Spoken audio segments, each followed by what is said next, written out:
Hi everyone. So in this lecture we're going to talk about the language of algebra and some foundations that are going to help us in the later section. So first let's just start with identifying variables. So what is a variable? These are just letters used to represent numbers.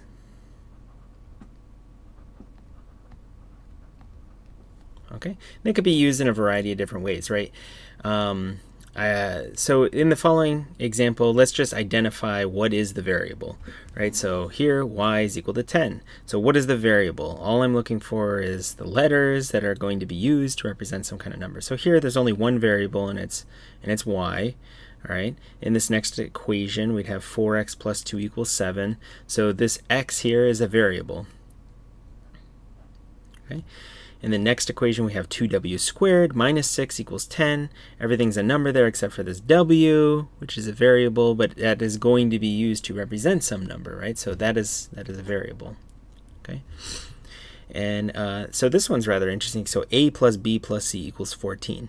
So in this instance, we have three letters, and all three of those are variables. So we have, in this case, we'd have three variables.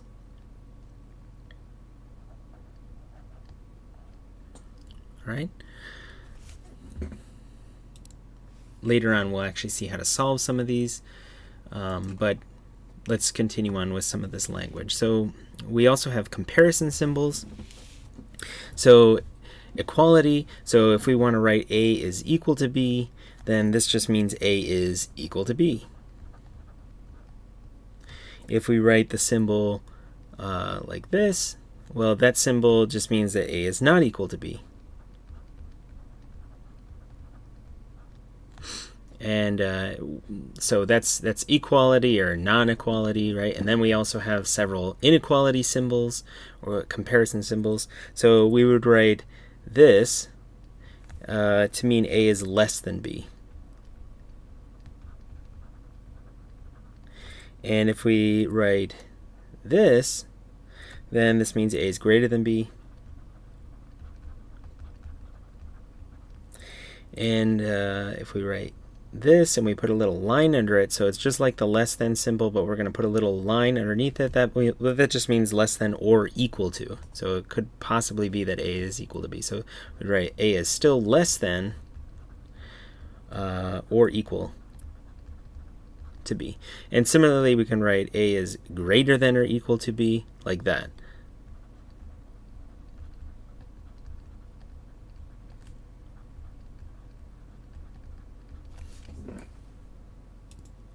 So one way to kind of keep this straight is that the symbol for inequality. So if we write this and this, the less than or the greater than symbol, then the point on this symbol it always points to the smaller of the two quantities being compared, right? So this little point will always points to the smaller of the two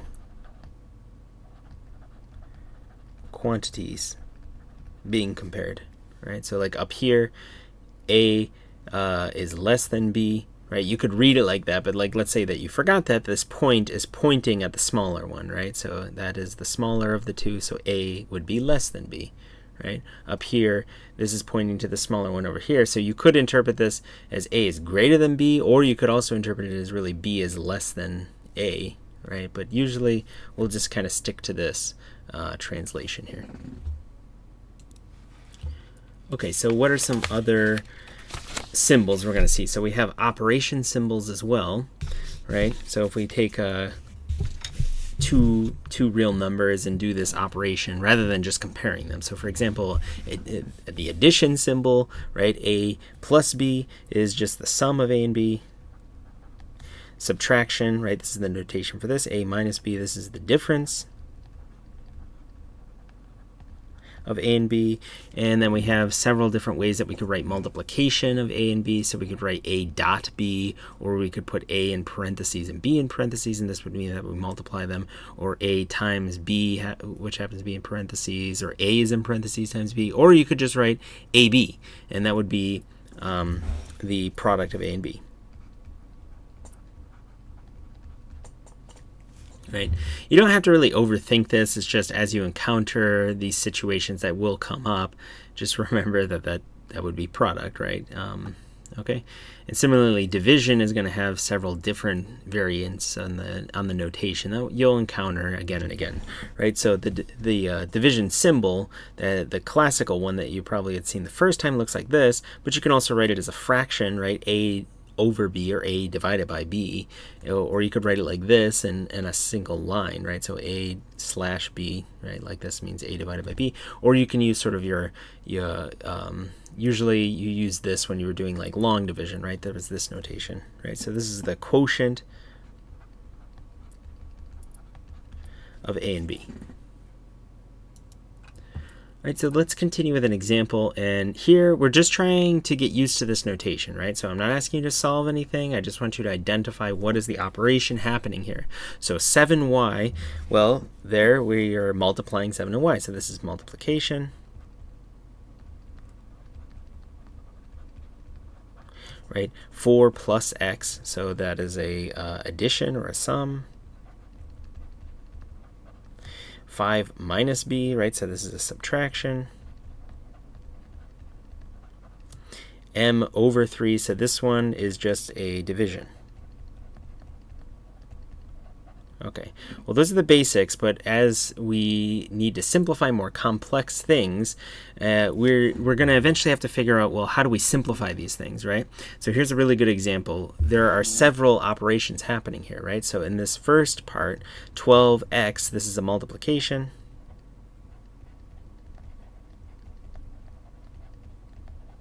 Okay, and then you have 7 times, in parentheses, this x minus 3. So this x minus 3 part, that is a subtraction, right? But this 2 times this, in parentheses, this right here, is another multiplication, right? And then this last one, the 5 over x, that by itself is just a quotient or a division. Okay, and as we learn how to simplify these things using order of operations, it's going to be important that you kind of keep track of what are those operations. That's why we want to be able to identify them properly. Okay, so moving on with our notation and symbols. One thing that we've already seen actually is ways to group symbols, right? So you can group things together, or operations that you want to perform. One way to do that is by parentheses, right? So this is used to group together numbers or terms, right? The terms are things that will have many numbers, or they might have variables and things like that. Okay, brackets, you could use these as well. Sometimes if you had several parentheses, you might want to use a bracket. And then squiggle brackets or squiggly brackets, these are usually used to group numbers, and you usually use this for this is helpful usually to list out sets, like what's inside of a set. Okay, so let's just look at some examples real quick. So this right here, so 2 times 5 minus 3, right? This parenthesis here is just to designate that we would do that operation, the 5 minus 3, and then that would give you a quantity, which was 2, right? But then you would do the 2 times 2. So again, we're touching on order of operations if you were to simplify this, but the parentheses there are just to group together those two numbers. So you would do that operation, right? And here's a more complex one, but look, we're using brackets and we also have parentheses. But the advantage here is if you use brackets and parentheses, you can it's just easier on the eye sometimes to separate them, but the brackets don't mean anything new. You could use parentheses here. It's just, if you get too many parentheses, sometimes it can be kind of a catastrophe to look at. So anyway, right, you could simplify this, but they're just used to group things. And then here's an example, right? This is, here we're using squiggle brackets, and we're not really doing an operation here, but we are listing out members of a set, and that's pretty common to use the squiggle brackets for that situation. So You usually reserve that for sets rather than grouping together like numbers or terms that you're going to simplify, right? Do you recognize what that set is? We've already talked about this. This is the integers, right? Because we have the positive integers and including 0, and then we have the negative integers, right? So altogether, this is the integers. And if you remember, there was notation for that, which is sort of this fancy z. Yeah. Okay, so moving on with this language, words that translate into math, right? So there are many different ways that you can say like add, right? Okay, so this could be sum, or added to, or more than, or increased by, or if you want to combine numbers, right? So you'd say combined, or total of, or more, and in all. Okay, so this is just some language that you would translate this language into the addition symbol, right? The operation. And subtraction, well, some of the basic ones, well, minus and difference, between. You could say difference between, or you could say difference of. You could say less or decreased by, or less than. Keep in mind, we're not talking about comparison there. We're just talking about in language, right? Okay. Multiply. Sometimes you say of, or times, or product. Multiplied by, or you could say things like double or twice, each. Right? These are just some instances. Most likely, I'm not going to try to trick you. It's just like times and product multiply by. But in common language, you might have something that is going to translate into this operation. Okay, and divide per, or out of, or a ratio of, or a quotient of, percent, half. Okay. So let's use this to just do a bunch of examples where we kind of translate things using into a mathematical expression. Okay, so here's an example. So let's translate all of these things into some kind of mathematical expression, right? So 2 added to 3, right? This would translate into 2 plus 3. 2 subtracted from 3, so we're subtracting from 3. So 3 is the start, and then we're going to subtract 2 from it, right?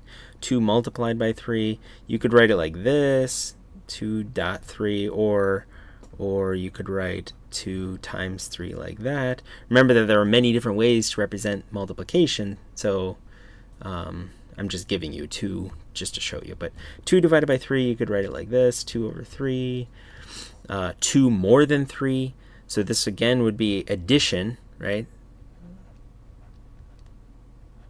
So kind of reading it, you would kind of translate it like this, because you're starting with 3 and then 2 more than 3. That's how the more than can give you the addition operation, rather than just comparing, right?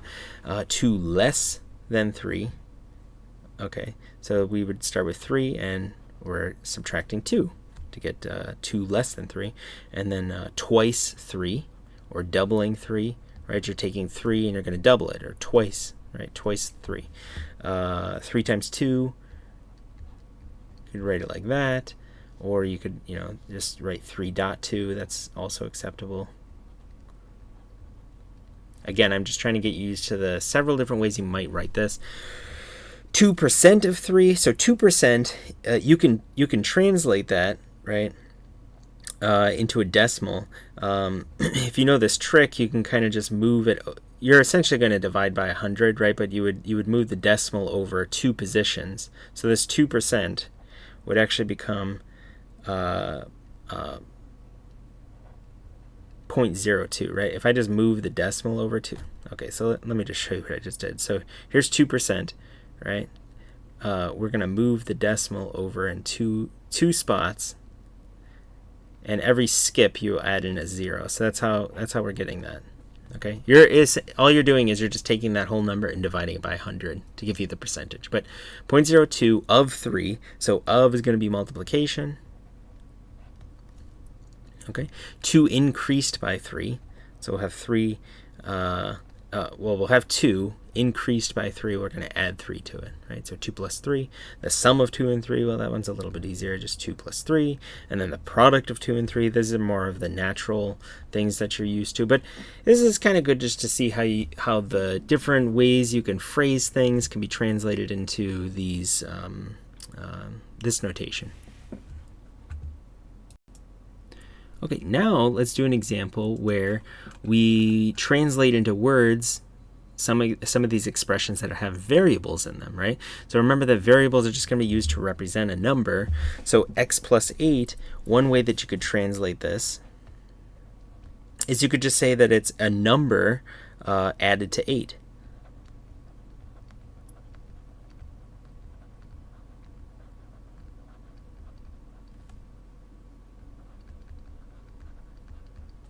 But there's many different ways that we could translate that just because we had several ways to interpret a sum, right? You could also say the sum of a number.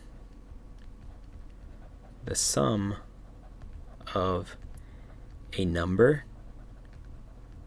Remember that number that we don't know about is this x here. So the sum of a number and 8.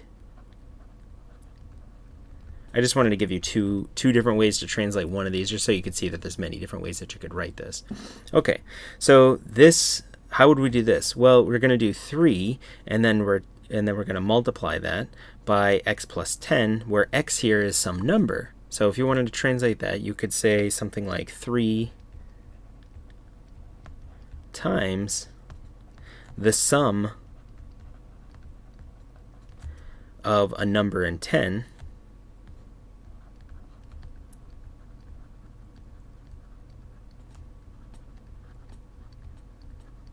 That's one way that you could translate that. This one is we're taking 9 and we're adding it to 2x. So 2 times a number here, and then we're adding 9. So we could just say 9 added to twice a number.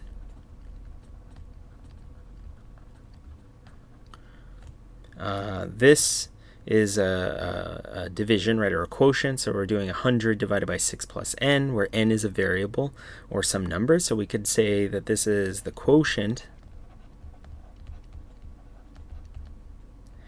of 100 and the sum of 6 and a number.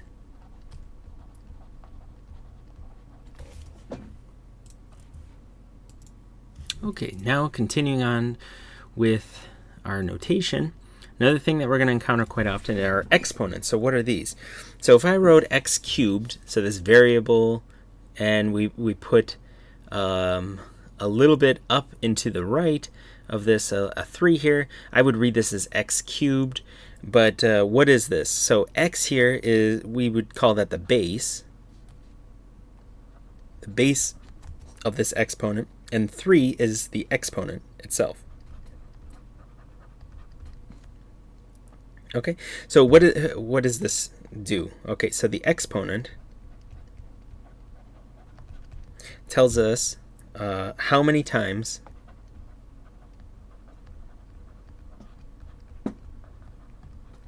to multiply the base.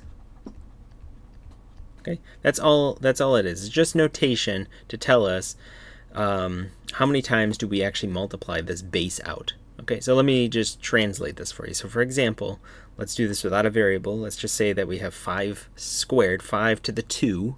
That's another way that you could read this, 5 to the 2, or 5 squared. You could read that as 5 squared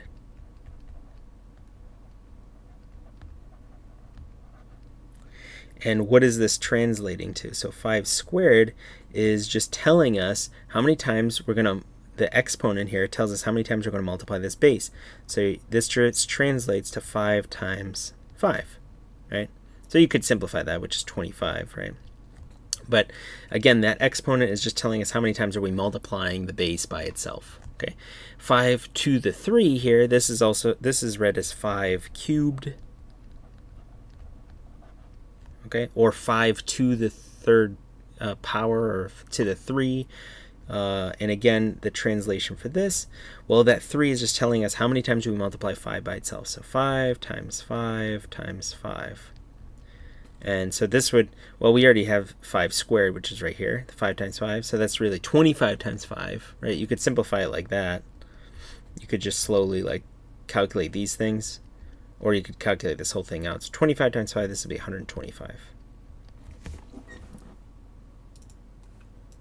So let's just do a few of these together. So for example, 2 to the 5th, this is just saying 2 times itself, a total of 5 times, right? So we'll just write that out. So 2 times 2 times 2 times 2 times 2. So a total of 5 times. And how can you simplify this? Well, one way to do that is just kind of slowly simplify them one by one. So these two would give you a 4, right? And then you still have this remaining stuff. So we'd have 2 times 2 times 2 times 2. What's 4 times 2? Well, that's 8, right? And then you still have this times 2 times 2. 8 times 2 is 16 times 2. And then finally, this will combine and give you 32, right? 3 squared, you could just write that as 3 times 3, and that gives you 9. 5 to the 3, well, we actually did just simplify that up here, okay? But maybe I'll write it out and show you that simplification that we just did, right? The 5 times 5, we already calculated that as 25. And then the 25 times 5, well, that's 125. Okay. So that's your final answer for these things. So now let's use all this stuff to talk about order of operations. So if you have a large expression like these two things down here, how do you go about simplifying that? If you don't have a notion or a method or a consensus of how you're actually going to do that, do those operations in a certain way, you could end up with different answers, right? So like just looking at this, we have an exponent 2 cubed and plus 5 minus 3 plus 9 plus 3 squared. I mean, how do you know where to begin? If you just haphazardly start to simplify these things, you're going to end up with different results. There's many different ways that you could go about doing this. So that's what order of operations are doing. We're just making sure that we follow the same procedure. These are just rules that we've agreed upon how we're going to simplify expressions. Okay, so at the top of the hierarchy, you want to simplify what's in parentheses and brackets first. You have to figure out what is the most inside bracket. So just kind of like looking down here, you see that we do have brackets and we have parentheses. But this parentheses, the 3 plus 9, that is sort of the most inner parenthesis. So that's how we know that's going to be our starting place. Okay, then you move on to exponents and simplify those. Then you move on and simplify multiplication and division, and then finally addition and subtraction. Okay, and you always do this from left to right in the instance where you don't know which one to actually start with. Okay, if you kind of have a tie between these things. Now, I don't know. There's several different ways you can remember this, but one that I remember from a long time ago is PEMDAS. Right, so parentheses, exponents, multiplication, division, addition, and subtraction. Right, and there's several ways you could try to remember this. I think if I remember correctly, it was something like, "Please excuse my dear Aunt Sally." That's one way you can remember this. Okay, so let's actually just try to use these rules to simplify these expressions. So what do we do first? So let's do the parentheses and brackets first. Okay, so we'll just leave the 2 cubed alone for just a second. Okay, we have bracket bracket, but then we have the parentheses on this inside, so let's do that inner parentheses first. Okay, you find the most inner parenthesis, and you want to do that one first. And just try to do these operations one by one. So 3 plus 9, well, that's 12, right? Okay, and then we'll simplify the exponents next, right? So, well, we still have this bracket, so we want to do that exponent first. Okay, so but this one is not actually going to affect anything in here, so there's no harm in actually just simplifying these two exponents. Okay, but 2 cubed, this would be 2 times 2 times 2. So 2 times 2 is 4, and then times 2 is 8. So this is 8 plus 5 minus 12, and then the 3 squared is a 9. Okay, so we simplified our exponents, and then now we still have this parenthesis. So let's simplify this expression first. Okay, so so we're kind of in a situation now where we're still in the parenthesis, but notice we have addition and subtraction at the same level, and you want to do that in the order in which they appear. So how would you do that? Well, you still have this 8, okay? And let's just do 5 minus 12. So 5 minus 12, this will be minus 7 plus 9. Okay, and then finally we'll do this, which will give us 2. So we have 8 plus 2 here. Okay, and then altogether that gives us 10. Okay, so going back here, keep in mind you want to do this in the order in which they appear. So if you did, if you did 12 plus 9, instead, that would give you the wrong answer because you didn't take into account this negative here. If you did negative 12 plus 9, that would be okay actually. But just be aware that you want to do this in the order in which they appear, and it could be a little tricky sometimes unless you're kind of making sure that you carry along signs that happen to be involved. So it's always safer to kind of just go from left to right. All right, so going on to the next one. So we have brackets and parentheses. Let's find the innermost one first. So we have these brackets, and we have 14 plus 2 times, and then we have this parenthesis. So this is your innermost parenthesis right here. So we'll do the 3 times 4 first. So we have 3 times 14 plus 2. So 3 times 4, that's 12. Okay, and now we still have parentheses. So we're going to simplify what's in the parentheses first. So we have 14, and we have a multiplication here. Okay, so we're going to take care of that first. So 2 times 12 is 24. And again, notice the rest of what's in this parenthesis is addition and subtraction. So we'll just do this in the order in which they appear. So from left to right, right? So 14 plus 24 is what? 38. Minus 10. So then 38 minus 10 will give us 28. And then 3 times 28, this will be 84.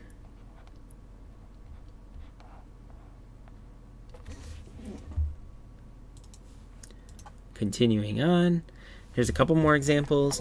So 2 to the 5th plus 2 squared divided by 2 squared minus 3 squared. Okay, so kind of like looking at that, if we didn't have order of operations, there's many different ways you could simplify that. But what comes first? Well, we don't have any parentheses, so next we'll have to simplify exponents. So first let's simplify each of these exponents, right? So 2 to the 5th, if you simplify that, that's 32, right? And then 6 squared, 6 times 6 is 36. I'm just carrying along these symbols because right now we're just simplifying the exponents. So 2 squared is 2 times 2, so that's 4. And then 3 squared is 3 times 3, which is 9. Okay. What's next? All right, well, you don't have any.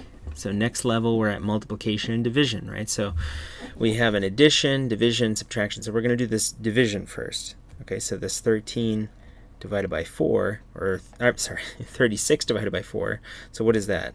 So we have 32 plus, well, that'll be a 9, right? 9 minus 9.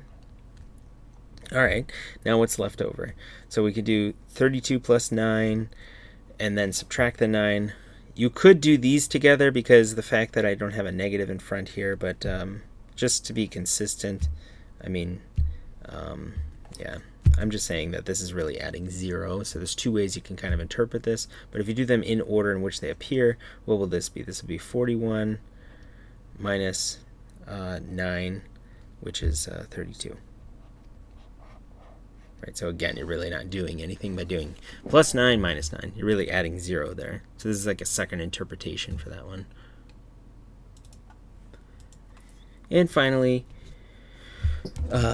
this one over here. So we do have parentheses, so let's simplify what's in there first. Okay.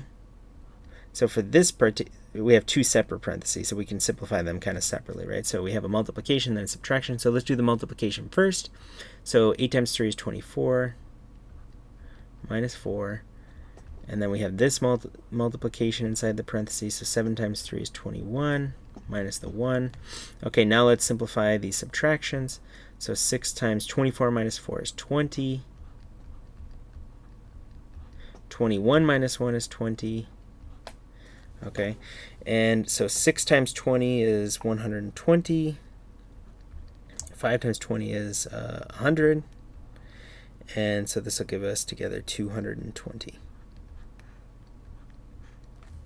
Right.